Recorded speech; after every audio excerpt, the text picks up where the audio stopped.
Hello and welcome to the show. My name is Mpotse. Earlier today, President Jacob Zuma withdrew his interdict application against the release of the report that looks at his relationship with the Gupta family. This has been a very busy week for the country, starting with the National Prosecuting Authority dropping fraud charges against Finance Minister Pravin Gordhan and two former SARS executives, Pillay and Oupa Magashula. This happened in a space of a few hours when the NPA dropped criminal charges against the IPID Head Robert McBride. Meanwhile, the EFF, COPE, DA and the UDM, civil society and other stakeholders participated in a march in Pretoria and other provinces. The marches were held under the banner Save South Africa. We are live, and therefore, as we continue this talk, you can call us.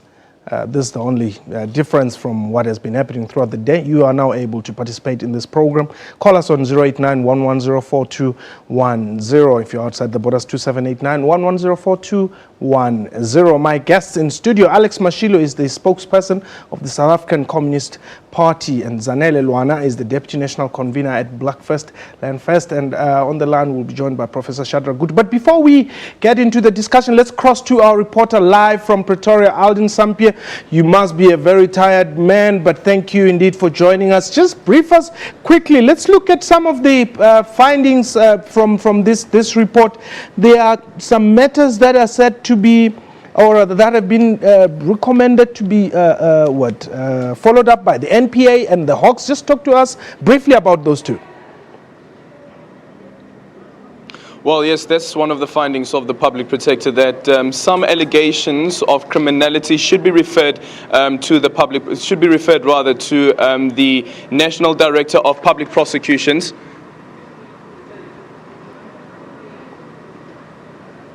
Yes, go ahead, Aldrin. Hello? Yes, we can hear you. Oh, sorry there. I think it's Professor Gupta. I'm actually speaking to Mpo right now, Professor, about the report that has been released. I keep on hearing Professor saying that he can't hear me, but I'm speaking to Mpo. Mpo, with regards to what you were asking earlier on, what she has been saying is that these allegations, so criminal allegations, should be referred to the public property. These allegations should be referred to the director, the National Director of Public Prosecutions, as well as the Hawks. And it seems as though that those allegations surround around allegations of corruption.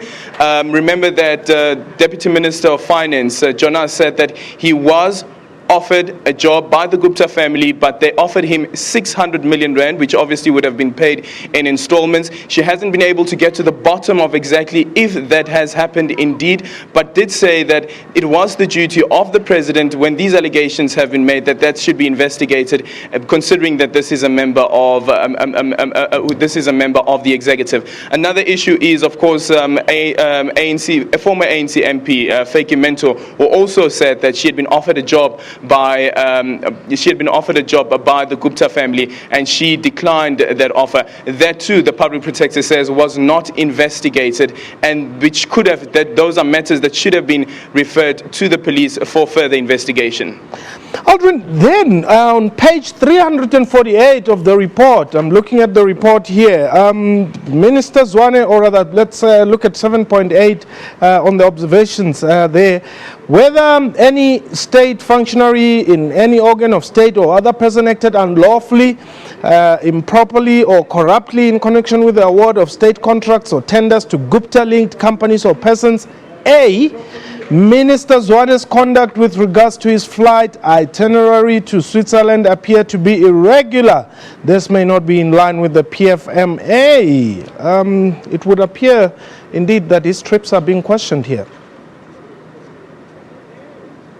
Well, yes, one of the issues that she mentions around the itinerary is that at some point within that trip that was taken to Dubai, the minister, the Mineral Resources Minister, took another flight. I think it's estimated at around 92,000 rand, if I'm not mistaken. And she says that that constitutes fruitless and wasteful expenditure. She also says that that trip to Switzerland seems to have been improper, and that Minister Zwane may have contravened the executive ethics, the Executive Ethics Act. And I was looking actually at the reaction on Twitter, and the problem that most people are raising with this report is that the report seems to be inconclusive with regards to the findings, and that's because there has been that push to come to terms with regards to whether there have been improper influence on President Jacob Zuma in appointments of ministers, and whether board members of state-owned companies, whether there has been influence with regards to that as well. But then one thing that we should remember is that questions had been sent to these various ministers as well as those who have been implicated in the matter, and it seems that Thuli Madonsela had a hard time receiving these questions, particularly with President Jacob Zuma as well. With a finding that she does come to is that the board of the board of Eskom seem to have been appointed improperly. Yes. She also makes a finding that there seems to be an alleged cozy relationship between the Gupta family as well as the CEO of Eskom. There's also an illustration of how many times Brian Molefe had called Atul Gupta, on how many times he has called Atul Gupta as well as directors of companies owned by the Gupta family. Alton Sampier, thank you very much for joining us. That's our reporter there, political reporter there, joining us from Pretoria, where he has been the whole day. But in studio, Alex Mashilo, the Communist Party, what was your reaction when firstly, the fact that the president withdrew his interdict application and perhaps the report as well? Let's start where the report ends. It ends with a recommendation that was made by the SACP from the beginning, that the president must appoint a judicial commission of inquiry to investigate corporate capture of state organs and of power. Now, let's look at the amount of money that was used to conduct the investigation to arrive at the conclusion that the SACP offered for free. That is, of course, a problem. And secondly, the report is inconclusive in many respects. The words that you have been reading from the report are, it appears may. That is inconclusive. One of the things that we must discuss going forward is the role of state organs and the individuals leading those particular state organs. From the point of view that the report was conducted by an outgoing public protector, it was as if the institution was coming to an end and everything appears to have been rushed. At the end of the day, an inconclusive report was released. But if we talk from the state of the institution, the investigation would have been conducted and handed over to the new public protector to complete. Okay. Now, as a result, we have the so-called final report that is in conclusion. But what is conclusive about it is that there must be a judicial commission of inquiry to look into all of these allegations. Okay, hold it there. We're going to take a quick break. When we return, we'll continue our discussion on the release of the state capture report, and we'll be taking your calls. Please do give us a call, 089-1104-210. What are your views? What do you think? Are you happy that the report has been released? Are you happy with its findings? What do you think should happen? There's a judicial commission that has been recommended there. What are your take, or rather, what are your views on those matters? 089-1104-210. We shall return shortly.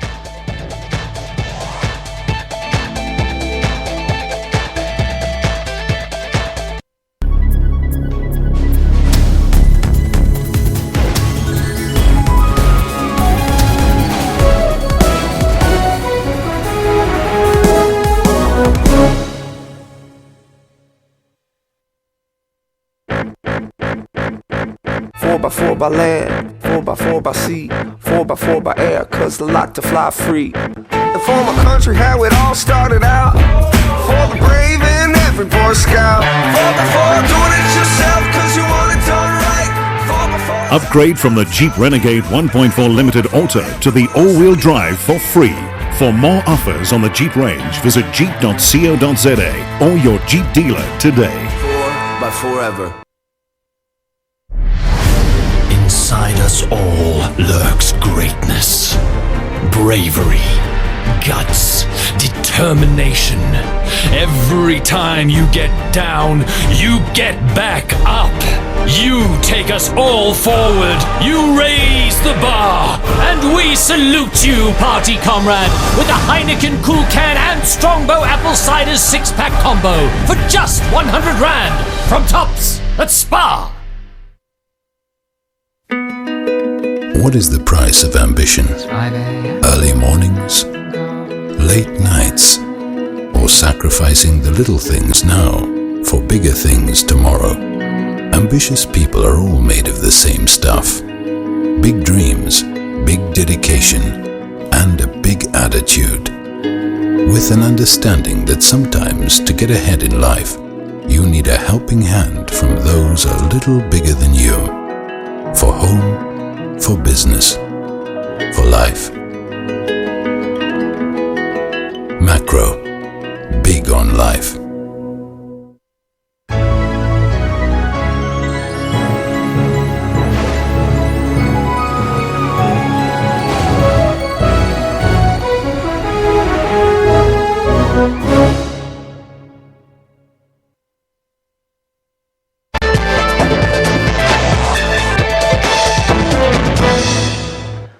Welcome back. You're still watching Question Time. My guest, Alex Mashilo, is the SACP spokesperson. Zwane Lilwana is the deputy national convener at Blackfirst Landfest. On the line, Professor Shadrack Gutu. Prof, let's talk about quickly the constitutionality of her pronouncement. She says she would rather have a judicial commission of inquiry, but then she goes on to do something that I've never heard before, to say who must appoint the judge, whereas we normally know this to be the president's responsibility.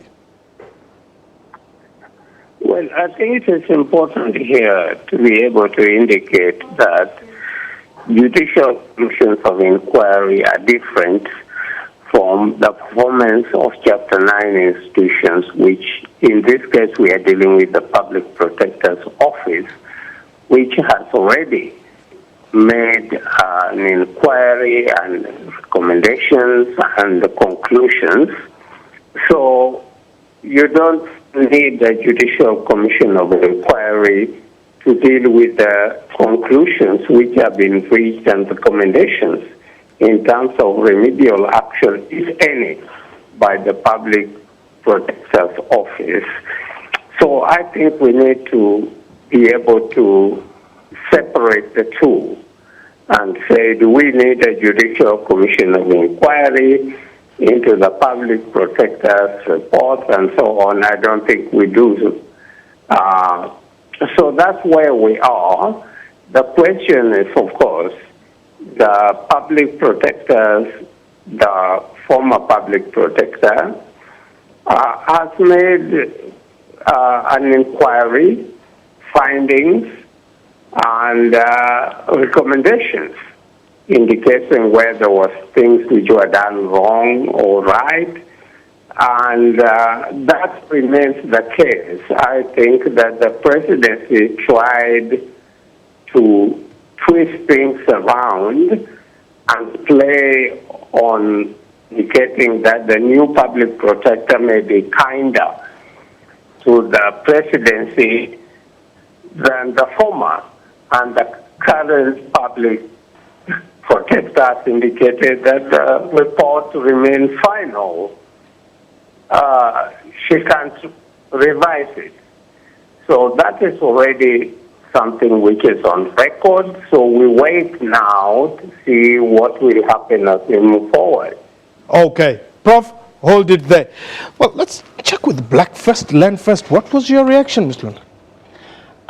We've always maintained a uniform position as the Blackfirst Landfirst movement that the report that has been released today on state capture by the former public protector is a whitewash, and that the report is designed to absolve wide monopoly capital, which is quite central in the affairs of the state.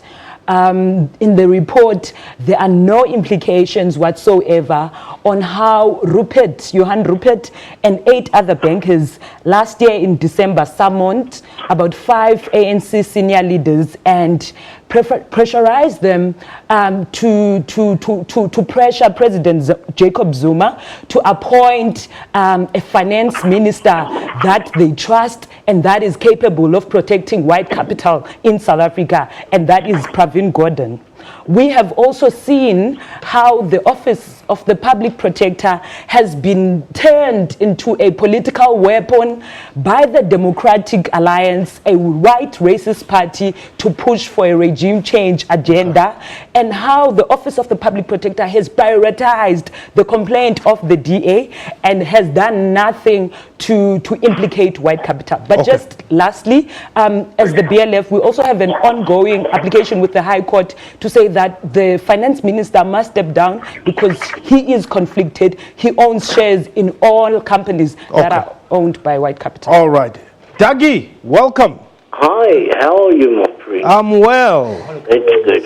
When I see the land first thing, I can somehow get the hibbies. But anyway, look, I want to congratulate the previous public protector. She's done an excellent job. And the way she's formulated her report is excellent. Okay. So we need to give her that credit. Okay. And then also, now it's open for everybody to see what your president, or my president, or whoever's president he wanted to be, has got up to. Okay, Dagi, thank you very much for that call. Alex, what is going to happen? You're now faced with, within 30 days or within a month, this commission must be launched. But like I was saying, there's a matter which I've never heard of before, where the public protector now says who should appoint the judge. Why is it so important? We don't know why it is so important, but there is a paragraph in the report that states that the president, answering a question in parliament, said that he could not appoint a commission to investigate if he was the subject of the investigation. Okay. And therefore, arising out of that comment, there was then the conclusion that the appointment of the judge must be in consultation. But very importantly, the report goes on to say that the judge who will be appointed to lead the